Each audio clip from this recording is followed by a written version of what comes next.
Баршаңызға сәлем, сіздермен Айгерім. Бүгін мен сіздерге етпен және жусаймен екі түрлі чебурек жасап көрсететін боламын. Видеоны соңына дейін қарап, каналыма тіркеліп қойыңыздар. Чебуректерді жасау үшін бізге ең алдымен ұн қажет, ыстық қайнаған су қажет, пияз, жусай, 3 жұмыртқа, сұйық май, тартылған ет және де тұз бен бұрыш қажет. Ең алдымен біз қамырымызды елеп аламыз. Ол үшін осындай бір ыдысқа ұнымызды саламыз да, оған 2 қасық сұйық майымызды құямыз.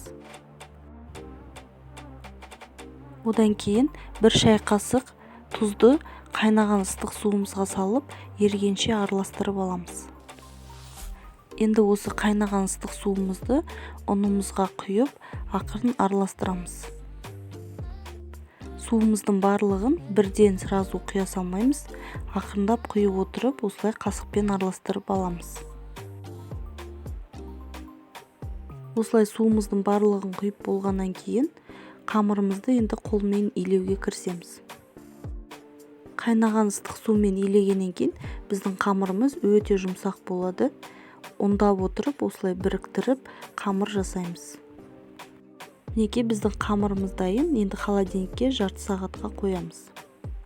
Ал біз ішіндегі начинкасын дайындаймыз. Ол үшін етімізді осындай бір ыдысқа салып аламыз да, пиязымызды жіп-жіңішке қылып, ұсақ қылып осылай тураймыз. 2 пиязымызды да осылай жіп-жіңішке қылып, ұсақ қылып турап аламыз да, етіміздің үстіне саламыз. Неге пиязымыздың барлығын осылай турап алдық. Ендігі кезекте өз қалауларыңыз бойынша тұзын, бұрышын саласыздар. Мен қара бұрышта, қызыл бұрышта салатын боламын.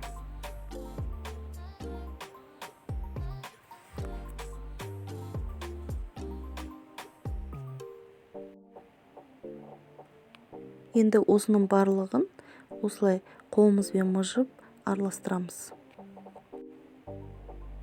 Неге біздің бір начинкамыз дайын болды. Енді біз келесі екінші начинкамыз жасауға кірісеміз. Ол үшін жусайымызды жақсылап жуып аламыз да, осылай ұзыншақ қылып, ұсақтап тураймыз. Туралған жусайларымызды осындай бір ыдысқа салып аламыз да, оның үстіне 3 жұмыртқаны жарып саламыз.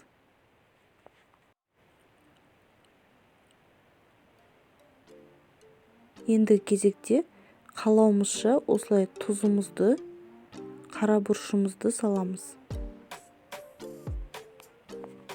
Енді осының барлығын жақсылап қасықпен немесе вилкамен осылай араластырамыз.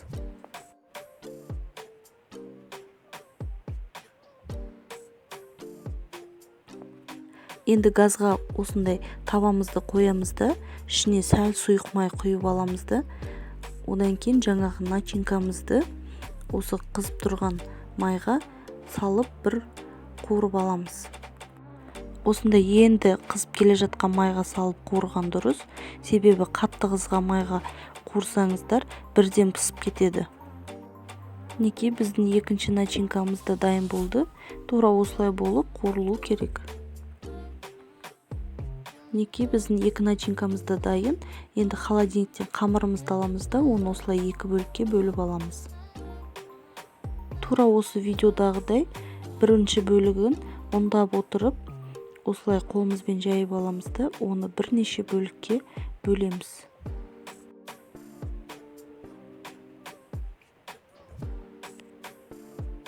Енді осы бөлінген бөліктерімізді осылай ондап отырып домалатамыз.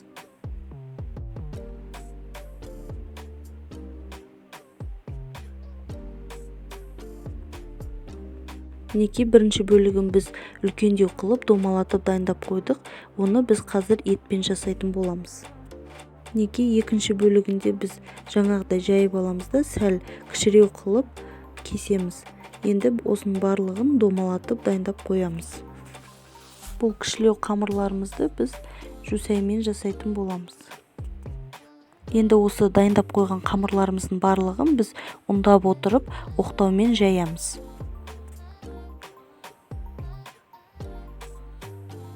міне тура осылай жайып аламыз да, енді ортасына етімізді саламыз да, екі қолымызбен екі жағын біріктіріп алып басамыз. Шет-шетін осылай қолымызбен бір басамыз да, вилкамен тағы бір жүргізіп шығамыз. Келесі қамырымызды аламыз да, тура жаңағыдай ұндап отырып оқтаумен жайып аламыз.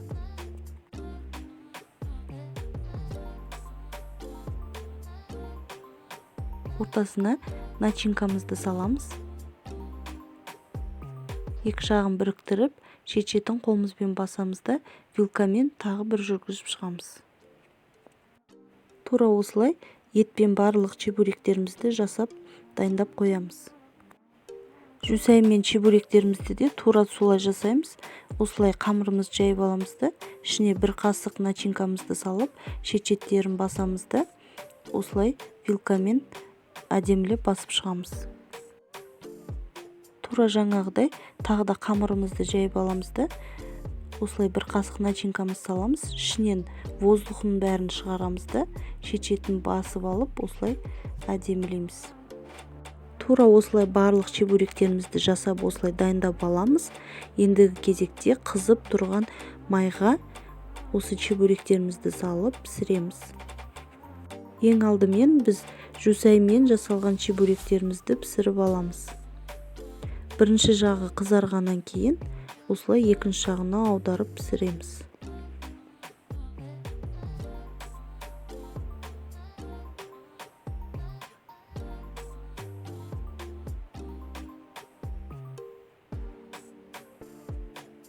Дайын болған чебуректерімізді осылай майын бір сілкіп аламыз да, осылай сүзіп аламыз.